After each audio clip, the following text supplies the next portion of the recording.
In this scene, what you have is the convergence of three separate plot lines. So that was a structural motif that was used for that film. We follow in a third-person, omniscient way, jumping back and forth between three storylines.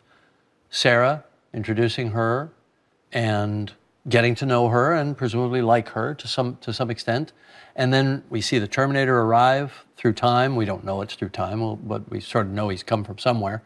And see him start hunting down and killing, brutally killing, people with her name. So even though they haven't met and the two storylines haven't converged yet, there's already an interrelationship between those two storylines. Kyle Reese comes through time, same way. Although his arrival is much messier and rougher on him than it is on the Terminator, we can make the assumption he has come from the same place. He is from whatever that world is. So there's already a connection between the two of them. And we don't know if he's a good guy or another bad guy. He certainly acts very, very sinister, but I think we innately sense that he's probably a protagonist.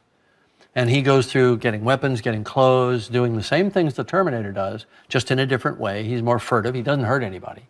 The Terminator just bulldozes through whatever to get his objectives. So they're contrasted to each other. So even though they're clearly both soldiers, they're both sinister, the Terminator is the more disturbing of the two. And they're both stalking Sarah. Terminator's is moving toward her in this relentless fashion. Reese is following her.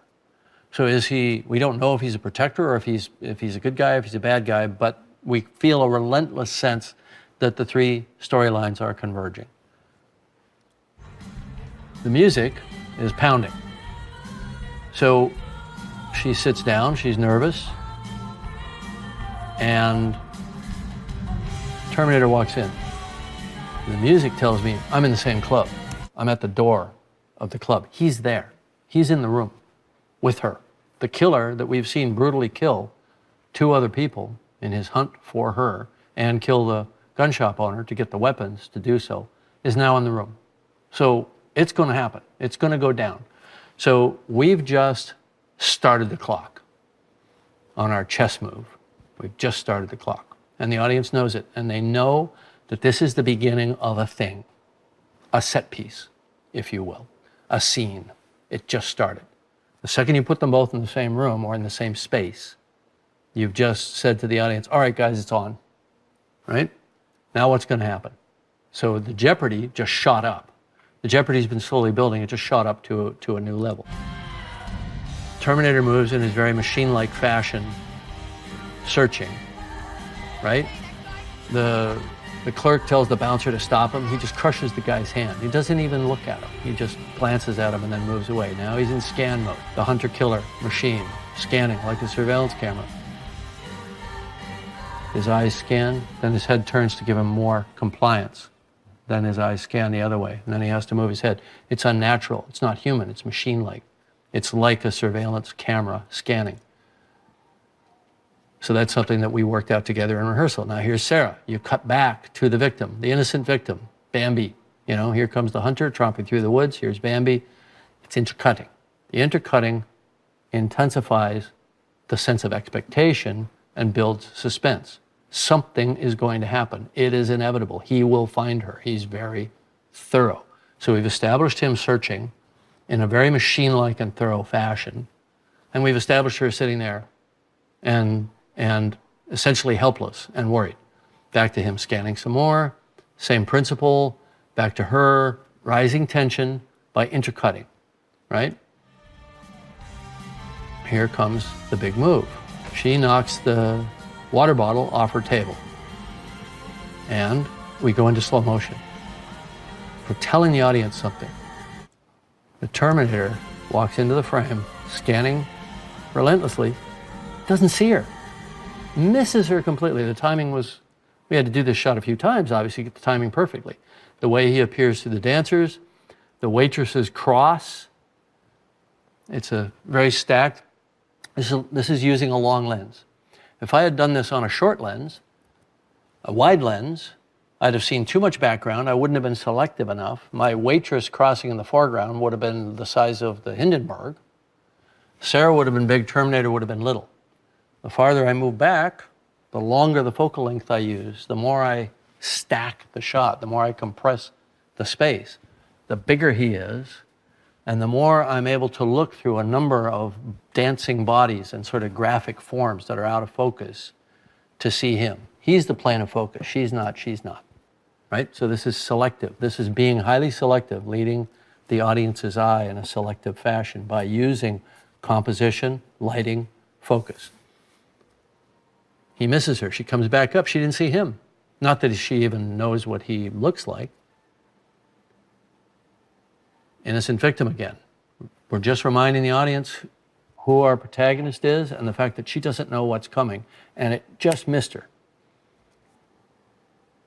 But we have another escalation in her eyes in that moment, and it's aided and abetted by a little flush of light from the dance floor as two dancers part. In slow motion, she sees something. Now, I haven't seen what she sees yet. She could be seeing the Terminator. But why would she be alarmed at the Terminator? She's never seen the Terminator. She sees something, and we see it in her face. And this is a beautiful piece of editing by Mark Goldblatt. He holds on it just enough frames for you to see her see something, and we don't know what it is. And these are magical shots when you're able to get them. When the character, she's not doing anything. It'd be very hard to express it in a storyboard. It's something changes. And what she sees is Reese, the person that she knows that she's seen stalking her. Now she is afraid of this guy. She doesn't even know about the other guy yet. Reese's eyes come up and he sees something. He sees her. Their eyes meet in a mirror. It's a love story. Their eyes meet across a crowded room. It's a love story with shotguns.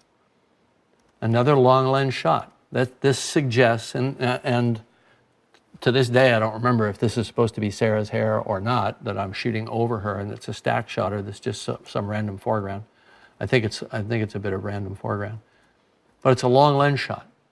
So it suggests that her brain has excluded the entire environment in between her and him and gone whoa, like that into, and this is how lens choices are very subjective.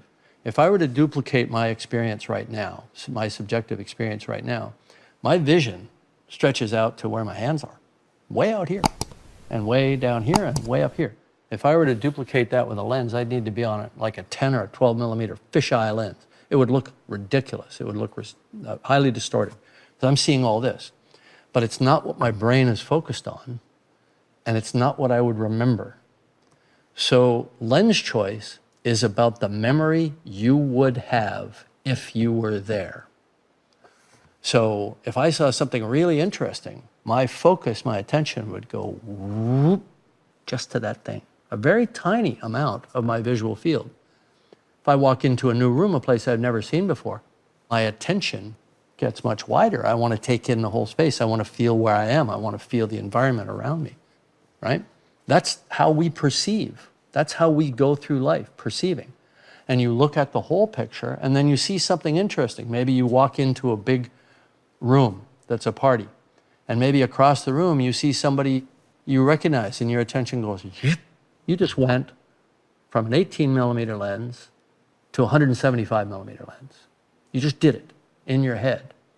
And it's not that we have such a mechanism, but we do. It's in our visual cortex, in our processing. And if you remembered that moment 6 months later, you would remember it that way. I walked in, I saw the whole place, boom, I saw Bob, and I focused on him and I crossed the room. Now I'm in a tracking shot going over to Bob or whoever. So the point is that cinematic language maps to human perception. But if you want to really resonate with an audience, you resonate based on how a million years of evolution have programmed our brains and our visual cortexes to be the way they are. So we're now in Sarah's reality, looking across the room and zooming in, not literally zooming in, but switching to, I think this was shot on a 135 millimeter lens. And she's looking at him, and then she doesn't want him to see her, so she looks away. Meanwhile, Terminator has completed his scan. This is intercutting. It's all done in slow motion. She's moving in slow motion. The dancers are dancing in slow motion. It's taken on a dreamlike aspect. On the Terminator's turn, the source music, the pounding 80s synth dance music, starts to fade away and get very echoey. And the score, which is saying the narrative, the driving force, comes up. So I'll plot that out so you guys can hear me. And he starts his move. He's seen the target.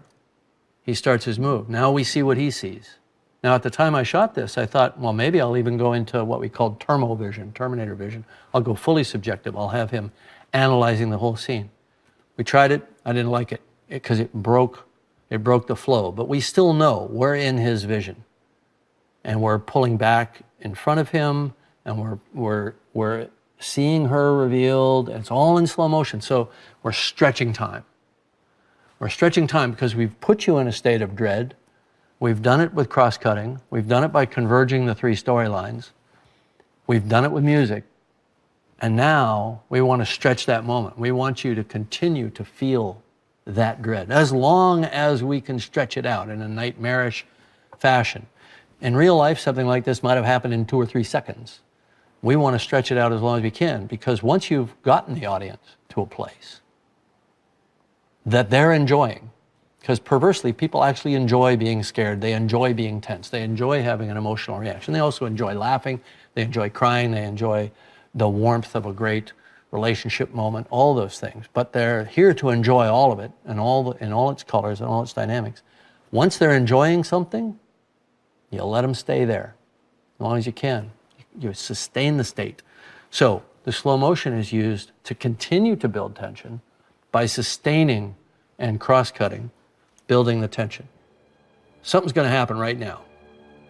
And her eyes see the Terminator. Reese sees the Terminator. He's the first one to take action. It's in slow motion. It's all happening in the dream state. It's horrifying. Can he get these idiots out of the way in time before the Terminator puts the laser dot on her? Yes. Barely. And it's split second. And I just want to compliment Mark Goldblatt for doing a remarkable job on the cutting of this scene and refining it down to 1 split second shot. I think Kyle Reese is probably on screen in the pivotal moment of this scene. We can find out right now. 1, 2, 3, 10 frames. After all these long slow motion shots, it all pivots on 10 frames. And now watch what happens next. You're in real time. She falls out of the way. He starts shooting. We pop back and forth. These are 10 frame, 16 frame, 18 frame shots. It all happens like lightning.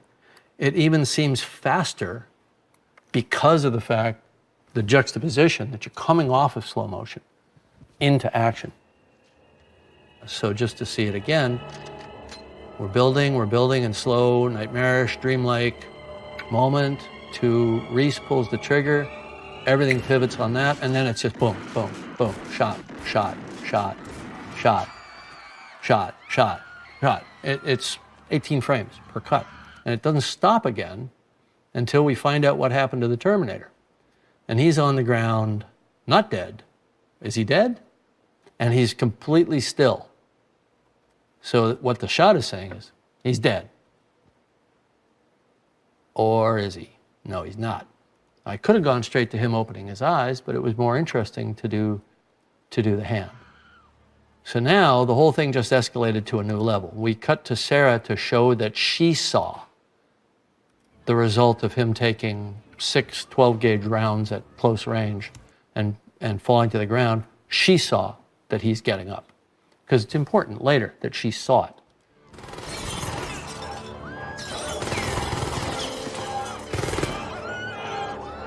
This is a case where a low wide angle lens, an 18mm lens right on the floor, makes him seem huge, because now you want to give him the power. The power is shifted.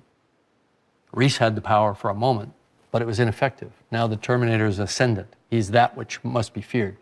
He's that which is implacable, that can't be stopped. So you want to make him big and powerful at this point. Here's a shot that's, I could have done this on different choice of lenses. This is actually a relatively short lens, very close to the weapon. And I found this out when I was storyboarding, when I was photographing my friend Bill Wisher and having him stick shotguns out of my car out at the city dump. That if I got a long lens, I saw a small gun in the actor's hand relative to the size of their face. If I moved in on a wider lens, I saw a big gun, that was right in front of me. It was scarier, so the instrument of death became as important as the Terminator, and he sort of becomes one with it. And it's because the wide lenses seem to enhance the power of the shot.